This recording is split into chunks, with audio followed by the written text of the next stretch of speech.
Ce qui se passe est absolument lunaire. On est évacués. On a tous reçu une alerte. On doit partir. On doit laisser tous les portails ouverts, toutes les piscines ouvertes. On n'a pas encore le feu, mais on doit partir. C'est compliqué là. On se rend même pas compte sur la vidéo, mais en fait, le ciel est jaune. Le ciel est jaune et gris. Voilà. Et ça, c'est en direction de Bordeaux. Bon, désolé, vous aurez pas meilleure qualité à l'instant T. On évacue encore. Là, on a fait le choix d'aller beaucoup plus loin. Même si parce qu'on évacue en famille, mais nombreux, avec beaucoup d'animaux. Mais on a choisi de partir à Bordeaux. Et de Bordeaux, si ça arrive jusque-là, c'est que c'est vraiment une catastrophe. Mais de Bordeaux, on partira dans une autre région. On en est là aujourd'hui, c'est très compliqué, je vous avoue, je n'arrive plus à ne pas pleurer. C'est un cauchemar. Bon, je vous ai laissé avec des images pas folles. On est bien arrivé à Bordeaux. On a été super bien accueillis, notamment par la Croix-Blanche. En tout cas, pour l'instant, c'est rustique. Voilà. J'ai un chien là qui a pas de cage assez grande. Bref, désolé, vous avez pour le coup là de l'authenticité pure, pas de filtre, pas de montage. Merci encore une fois à tous. Bon, pour les nouvelles, j'ai très peu dormi cette nuit. Voire pas du tout. Dès que je fermais les yeux, c'est passé un truc, un chien qui bouge, quelqu'un qui parle plus fort, c'est un enfer. Je le cache pas. On est censé avoir des réponses aujourd'hui. Toutefois, il y a peu de chances pour qu'on réintègre nos habitations aujourd'hui, si elles sont toujours là. Il a plu un petit peu cette nuit, mais pas suffisamment. Clairement pas. Voilà pour les nouvelles. J'ai rien d'autre à vous apporter. On a sauvé 4 maisons qui avaient vraiment le feu à moins d'1 mètre. Et ouais, ça a été très très chaud. On n'a pas hésité une seconde. On a mis les tonnes à eau comme vous pouvez voir derrière avec motopompe. Et on a été directement sur site pour traiter les feux qui arrivaient auprès des maisons. Parce qu'on a été un petit peu abandonné par les pompiers qui avaient d'autres choses à faire. Et on n'a pas hésité une seconde à aller à intervenir auprès des maisons, éteindre les feux naissants. Là aujourd'hui on va continuer parce qu'il y a plein de petits feux naissants. On a eu beaucoup de chance cette nuit parce que la pluie est intervenue avec 2 orages consécutifs. Voilà, donc on continue. Merci à tout le monde, tous ceux qui sont venus avec des grosses tonnes à eau, tous les agriculteurs du département. On voit que tout le monde est là, il y a une grosse entraide. Et vraiment, merci à tous d'être venus. C'est du jamais vu, la presqu'île du Cap Ferret quasiment déserte en plein mois de juillet. C'est aux alentours de 4 heures du matin que l'alerte est tombée. Tous les habitants et les touristes ont eu ordre d'évacuer en urgence. Un triste spectacle que nous racontent Florence de Juvigny, Antoine Bourdarias et Bichente Akala. Fuir par l'unique route. Sous la menace de ce panache noir, juste là. On a reçu une alerte évacuation par téléphone, par SMS. Donc, qu'est-ce que vous voulez qu'on fasse? Et bien, on rentre. Voilà. C'est triste, mais c'est comme ça. Qu'importe les 2 heures d'embouteillage, dans la fumée, le plus dur, c'est ce qu'ils laissent derrière eux. Mais pensez ça avec les gens, avec les locaux. Parce que nous, on est là, on est safe, on est entre nous et on va se poser. C'est nos vacances, mais je pense vraiment aux gens qui vivent ici, quoi. On a tout laissé comme ça et on espère retrouver notre maison en quelques jours. Dans l'autre sens, seuls passent les engins agricoles et les pelleteuses venues en renfort des pompiers. L'une de nos équipes a pu embarquer à bord d'un hélicoptère. Ce panache de fumée, toujours, au-dessus des 10 000 hectares déjà parcourus par les flammes, la superficie de Paris. Le feu progresse et saute par endroits sur plus d'1 kilomètre, imprévisible. Après de premières évacuations à minuit, l'ordre a été donné ce matin à tous les villages de la presqu'île de partir par cette unique route ou par la mer. On a envoyé des messages FR Alert qui sonnent sur tous les portables qui bornent dans un espace pour leur dire évacuation immédiate. On l'a fait par secteur, par village, pour que les routes ne soient pas totalement encombrées. Embouteillage à l'embarcadère aussi, dès le lever du jour. Allez, une fois que vous franchissez la ligne, vous embarquez dans le bateau. Direction Arcachon, de l'autre côté du bassin. Cette presqu'île, elle est quand même angoissante. C'est un peu comme une île. C'est-à-dire qu'on a l'impression qu'en dehors de la mer, il n'y a pas de sortie, quoi. En quelques heures, sous la caméra de nos reporters, la presqu'île se vide. Le Cap Ferré s'est transformé en village fantôme. Imaginez, on se trouve sur la rue commerçante du village du Cap Ferré, habituellement noir de monde à cette période de l'année, en pleine vacances estivales. Mais ce matin, chaque restaurant, chaque café, chaque commerce a dû garder son rideau baissé. Et au moment où je vous parle, quasiment l'intégralité des habitants et des vacanciers ont déjà quitté la presqu'île. Pour s'en assurer, Gendarmerie, il y a quelqu'un? cette même phrase répétée à chaque portail. Il n'y a plus personne, c'est vide en fait. Il n'y a pas de véhicule qui stationne. Plus de temps à perdre. Vous évacuez? Ok, vous évacuez comment? Il faut évacuer. C'est un ordre de la préfecture, il faut évacuer, d'accord? Le feu progresse, la route est safe, d'accord? Par contre, il faut partir. Rester ici, c'est de plus en plus dangereux. Encore une habitante. Un dernier tour pour fermer les volets et elle partira. Sans date de retour. Et ces images à peine croyables de l'évacuation de la célèbre presqu'île par la mer, cela n'était encore jamais arrivé. Plusieurs navettes maritimes ont été mises en place gratuitement pour permettre la traversée vers Arcachon. Olivier Santiki, Antoine Bourdarias et Caroline Blancard. Tous logés à la même enseigne. Une petite valise, les vêtements d'été sur le dos et un point de convergence, la jetée de Bélisère au Cap Ferré. Leur point de sortie par la mer pour quitter le guépier de la presqu'île. La consigne est tombée au petit matin.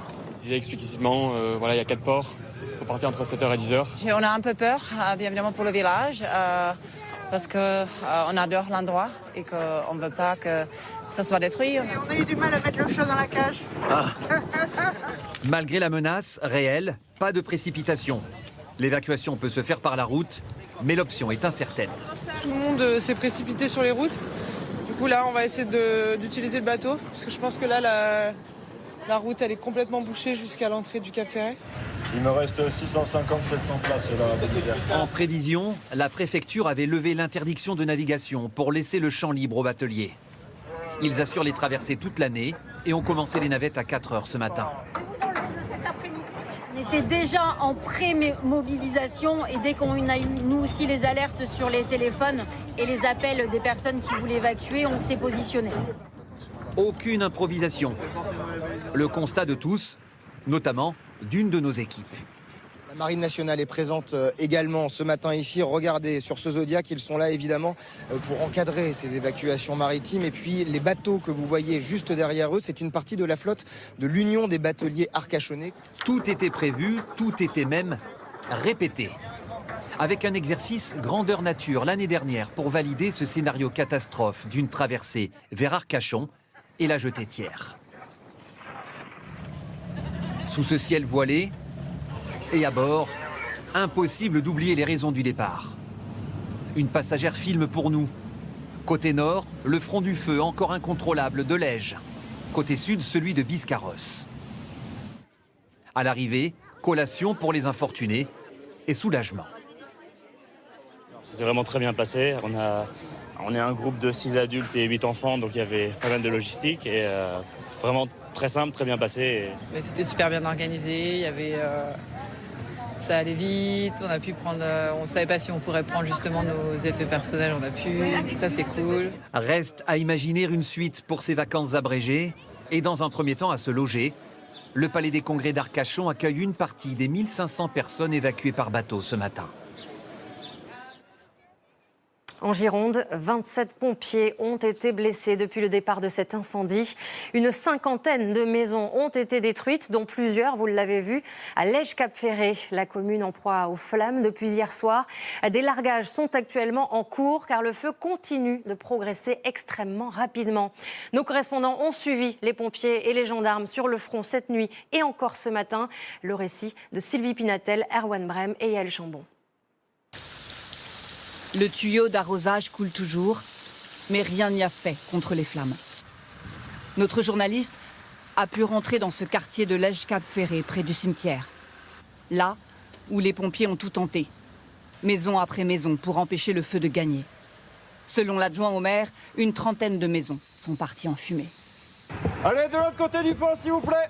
Ces habitants, Et vous restez bien derrière le pont, s'il vous plaît. qui attendent de savoir si leurs maisons sont encore debout, sont repoussés un peu plus loin pour plus de sécurité. J'ai transgressé, ma maison est intacte, on est à 100 mètres de l'endroit où tout a cramé, chemin de Lucassieux. Enfin, j'ai averti tous les voisins, ça fait quand même du bien, vous voyez. Comme les autres, Sandrine a passé les dernières heures à tenter de savoir si sa maison n'avait pas brûlé. On a eu un moment d'émotion intense quand on a vu le ciel bleu au-dessus de notre hameau. On s'est dit génial, le vent a tourné, la maison n'a pas brûlé. 10 minutes après, on s'est mis sur le pont à 10 mètres, 20 mètres de la maison. On s'est rendu compte que le feu avait complètement tourné et qu'il reprenait de plus belle. C'est en effet vers 1h du matin que la situation a dégénéré. Le feu a réussi à franchir la ligne de front mise en place par les pompiers pour protéger la presqu'île. Car l'intensité du brasier crée ses propres courants d'air suffisamment puissants pour modifier le vent local et s'affranchir du plan de bataille établi par les pompiers. Dans ce brasier irrespirable, où l'air n'est que braise et cendres, les soldats du feu ont mené toute la nuit un corps à corps dantesque, parfois dérisoire face à la force de l'incendie. Le combat cette nuit, malgré un nombre de sapeurs-pompiers conséquents sur le terrain, était inégal. Pendant plusieurs heures, nous avons eu des vitesses de propagation qui ont amené à ce que nous avons eu de 800 à 1000 hectares brûlés à l'heure. Et le feu poursuit sa route. Ici la gendarmerie nationale, le feu approche. Merci d'évacuer la zone immédiatement. Arès, au sud de Lège-Cap-Ferré, est évacué à son tour. Bouteille de gaz, si vous en avez, dans la piscine. Ouais. C'est fait. Oui, c'est fait. Le feu n'a pas sauté la route, donc vous pouvez toujours partir par la 4 voies, il n'y a pas de souci. Philippe et Josette s'en vont. Ils ne savent pas encore où. On a des connaissances dans le milieu du pont. Ils n'ont jamais vu ça. C'est des choses, c'est l'apocalypse. Ils n'ont jamais vu ça. Dans leur sillage, c'est toute la ville d'Arès qui s'enfuit. Le combat se poursuit juste derrière les maisons. Pour l'heure, 27 pompiers ont été blessés dans cette lutte. Mais des renforts européens sont attendus dans les prochaines heures. 2 Canadair croates, 2 Air Tractor portugais et 2 hélicoptères tchèques et slovaques. Une nuit d'angoisse et de chaos aussi au Porge, à quelques kilomètres de là. Le poste de sécurité censé accueillir les sinistrés s'est retrouvé à son tour encerclé par les flammes. Nos équipes étaient sur place. Un reportage édifiant, vous allez le voir, entre le Porge et Lacanau, signé Alexandra Vieira et Christophe Deveau. Il faut sonner aux portes, en plein milieu de la nuit. Il faut évacuer, madame. Il est de l'autre côté, mais ça avance. Le feu se rapproche. Il n'est plus qu'à quelques mètres des habitations. Là, ça crame, ça vole partout. Le feu est à 100 mètres. Nous croisons Yves. Là, je vais avertir Daniel. Il tente de prévenir tous ses voisins avant d'évacuer lui aussi. C'est un brasier, il n'y a pas d'autre mot. Mais je ne pensais pas que le feu allait revenir aussi vite. Le feu repart tout autour de la commune du Porge. La faute au vent. Des flamèches se déplacent et embrassent aussitôt la végétation très sèche. Au total, près de 3000 personnes sont évacuées. Rendez-vous est donné au poste de commandement des pompiers dans le centre de la commune. En fait, nous, on est déjà évacués depuis hier soir 18h. On avait réussi à avoir une douche et un lit pour ce soir. Chez des gens qui n'étaient pas évacués. On a entendu crier et donc on a pris nos valises et puis on se met en sécurité. En sécurité, mais pour combien de temps? Très vite, le vent tourne et les fumées changent de direction. L'air est devenu irrespirable. Beaucoup d'habitants se sont équipés d'un masque. Certains se confinent à l'intérieur du bâtiment pour se protéger des fumées. Et d'autres décident de partir un peu à la hâte. Et comme vous le voyez, ça fait forcément des embouteillages. C'est la couille, oui. Tout à fait. On n'est pas tranquille. Les habitants épuisés sont alors pris de panique et tentent de quitter la zone au plus vite. Du coup, les consignes, c'est quoi? Faut faire quoi? Faut attendre, faut partir, faut brûler ici, faut brûler plus loin. Nous retrouvons Stéphanie qui décide de repartir. On n'a pas de consigne, donc on part à direction de l'océan. Donc on va suivre le mouvement. Tous s'impatientent, alors que les lueurs des flammes s'intensifient tout autour de la place. La décision tombe finalement. On va tous évacuer par la départementale 107 jusqu'à la plage. Les services de la forêt vont nous ouvrir une piste forestière. La salle des fêtes, enfumée, se vide aussitôt. Commence alors un long périple jusqu'à Lacanau, en longeant la côte. On doit tous aller par là? Oui, par là, oui. Par là, le port Océane. Des centaines de véhicules en file indienne avancent au pas, à travers les pins. Au bout d'une heure, la délivrance. Il vaut mieux être là que là-bas, finalement, parce que là-bas, on ne sait pas ce qui se passe. On entendait des crépitements dans les arbres, on entendait des bonbonnes qui explosaient. Donc oui, c'est sûr que ça fait peur. Mais il va falloir s'armer de patience. Il est 3h et quelques du matin, je crois, donc oui, c'est encore long. Et puis c'est surtout qu'on ne sait pas combien de temps on va rester sur place, quoi. C'est surtout ça, on ne sait rien. Près de 500 personnes se sont réfugiées dans la commune de Lacanau. Un peu de répit loin des flammes et de la fumée.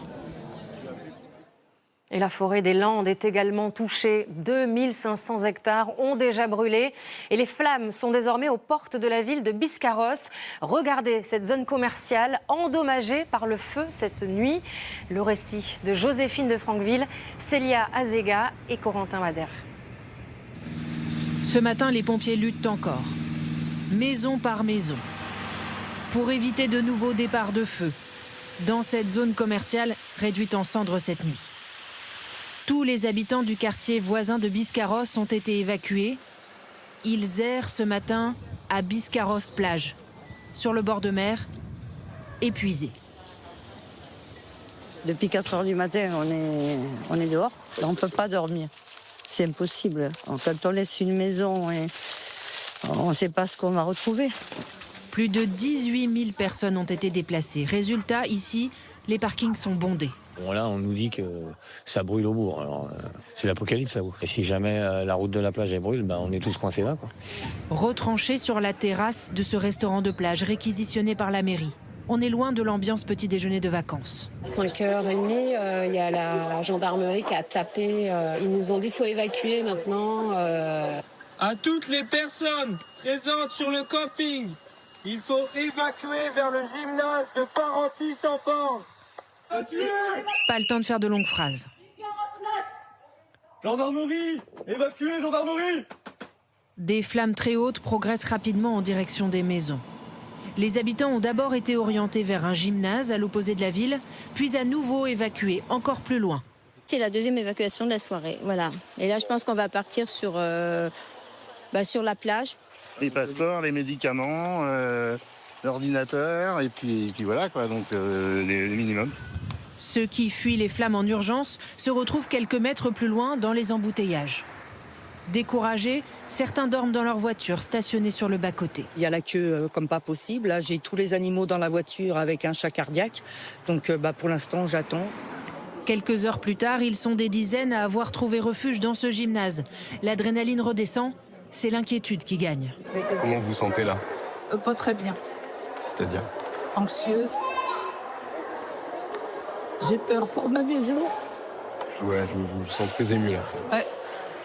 Ah oui, j'ai peur et puis j'ai ma fille et mes petites filles qui sont en vacances et j'ai pas envie de leur faire vivre ça. L'évacuation est inédite par son ampleur. Il faut pousser les murs. Une boîte de nuit a ouvert ses portes en urgence. On a dû évacuer les pads aussi.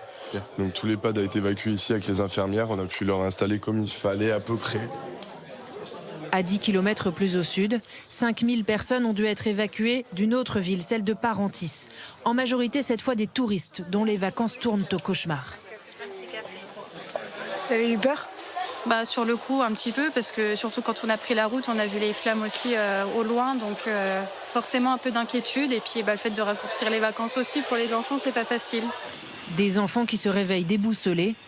Ils s'accrochent à leur oreiller. On a eu du mal à s'endormir au début, mais on a su dormir. C'était parce que je croyais que ça allait gâcher les vacances. On sait pas ce qu'on fait, on sait pas si on reste, on sait pas si on part, on sait pas. Vous êtes tout au camping, hein? Ouais, on est camping du côté de Parentis-en-Borne. C'est compliqué, quoi, on sait pas ce qu'on fait. Image étonnante qui nous est parvenue au petit matin, celle de chevaux galopant sur la route. Un centre équestre a dû être évacué d'urgence. Le feu serait parti d'une camionnette qui a pris feu suite à une panne moteur. En tout, dans les Landes, 105 habitations et autres bâtiments ont été touchés par les flammes, partiellement ou totalement détruits.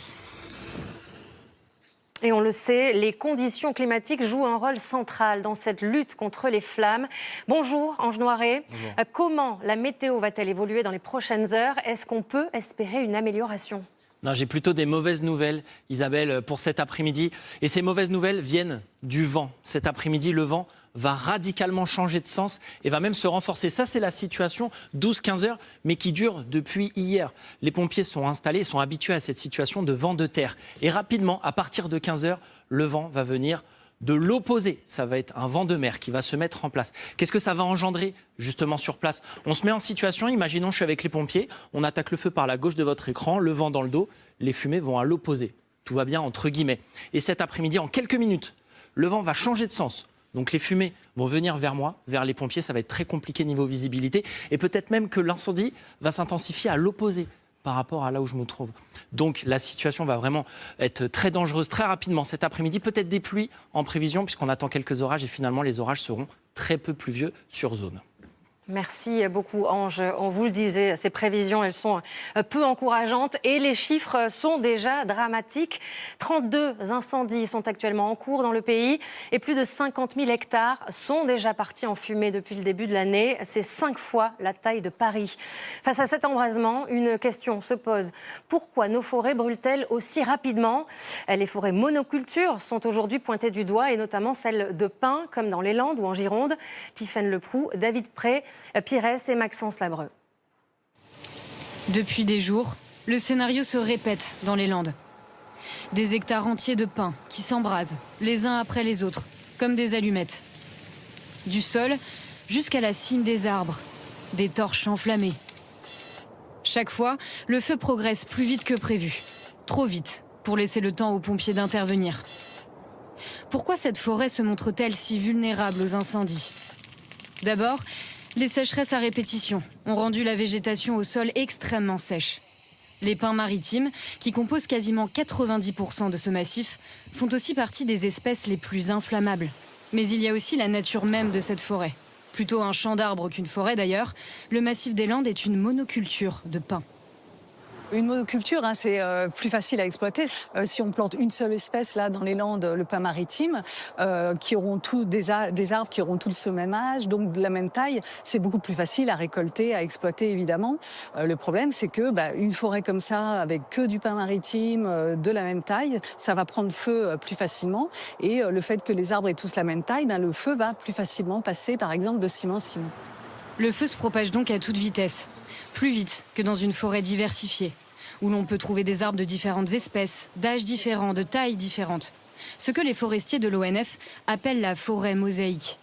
C'est effectivement une forêt variée où on peut considérer qu'on ne va pas mettre tous ses œufs dans le même panier. C'est-à-dire qu'on a une diversité d'essences, tant feuillus que résineux. Au milieu de tout ça, des espaces couverts, des mares, des étangs, des zones de landes. Ça peut permettre de ralentir un feu. Depuis les incendies monstres de 2022, l'ONF a commencé à mettre en place cette diversification, notamment à la Teste de Buch. Le problème, c'est que la majorité des forêts des Landes sont privées et faire pousser des pins alignés est bien plus simple sur ce sol acide et surtout rentable pour l'industrie du bois et du papier. Et le sud-ouest n'est pas la seule région touchée par ces incendies. Dans le Var, le feu n'est toujours pas fixé. 1000 pompiers sont toujours mobilisés entre les communes de Pont-Évès et Cotignac. Si les conditions météo semblent plutôt favorables là-bas, aujourd'hui, plusieurs reprises leur compliquent toujours la tâche. À leur côté ce matin, Eva Huin, Zainaba Diallo et Charlotte Lefetté. Ce matin, c'est dans une zone très escarpée que nous retrouvons une partie des 1000 pompiers encore sur place. On est obligé de couper la lance. Le temps est compté, car d'ici 2 heures, le vent soufflera à nouveau. C'est le même scénario depuis 3 jours. Là, on effectue ce noyage tant qu'il n'y a pas de vent, car si le vent se remet dedans, une moindre braise et tout repart malheureusement. Avec une priorité, protéger les maisons. Juste en dessous de nous, à quelques centaines de mètres, il y a des habitations. Donc cette zone est particulièrement à risque. C'est ici même qu'hier à 15h, des flammes de plusieurs mètres de haut dévalaient ce flanc de colline, forçant plus de 500 personnes à évacuer pour la deuxième fois cette semaine. À Cotignac, des habitants ont dormi sur de simples lits de camp dans une salle communale. Ils attendent de pouvoir rentrer chez eux, comme Françoise, 80 ans. C'était très rapide parce qu'on nous a dit allez évacuer, voilà. Donc il a fallu fermer la maison rapidement, puis prendre le minimum, quoi, voilà. J'espère que ça va pas recommencer. Face au risque, tous les massifs du Var sont toujours interdits d'accès.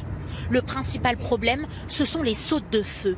Des brindilles incandescentes pourraient parcourir plusieurs kilomètres, poussées par le vent, et provoquer une reprise du feu. Cela inquiète les pompiers rencontrés sur place. C'est imprévisible parce que l'étendue du feu, là, elle est énorme. On ne peut pas être tous les mètres sur place et du coup, on fait la lisière le mieux qu'on peut. Mais la chaleur fait évaporer l'eau pour un mètre. Cet après-midi, les pompiers pourraient faire face à des reprises soudaines avec le retour du vent. Depuis quelques minutes, dans les airs, les Canadair reprennent du service. Sur place, si les habitants, eux, ont pu regagner leur logement, ils n'ont désormais plus accès à l'eau potable. Ils ne doivent ni la boire, ni l'utiliser pour cuisiner ou se brosser les dents. Et ce, jusqu'à nouvel ordre. Tristan Vartagnan et Frédéric Mira étaient à leur côté. Alors, donc famille François, vous êtes combien? 3, 4, 5. Pour cette habitante, ce sera 15 bouteilles. Depuis hier, l'eau du village de Pontevès n'est plus potable. Qu'est-ce qui vous inquiète ? De boire, d'attraper des bactéries. Les 700 habitants doivent s'approvisionner en mairie. Ils ont droit à 3 bouteilles par personne pour cette première distribution. Voilà, 6. Il y a des alertes régulières que je lis. C'est là que j'ai lu qu'il ne fallait plus consommer l'eau et qu'on pouvait aller en chercher en mairie. Pour la commune, c'est une sacrée logistique. Alors 735 plus 3, 6, 9 et 9, 18. Ça fait 1010 bouteilles d'eau distribuées. Ces packs d'eau viennent du stock de la ville et de dons de communes limitrophes. Là, ça fait quoi? Ça fait une palette et demie, c'est ça? Ouais. Vous pouvez tenir combien de temps encore? Une journée à peu près pour la même distribution qu'aujourd'hui. Le problème vient de l'incendie en cours. Pour tenter de l'éteindre, les pompiers ont vidé les 2 châteaux d'eau de la commune. De nouvelles pompes ont été installées pour les remplir à nouveau, mais la qualité de l'eau s'est dégradée.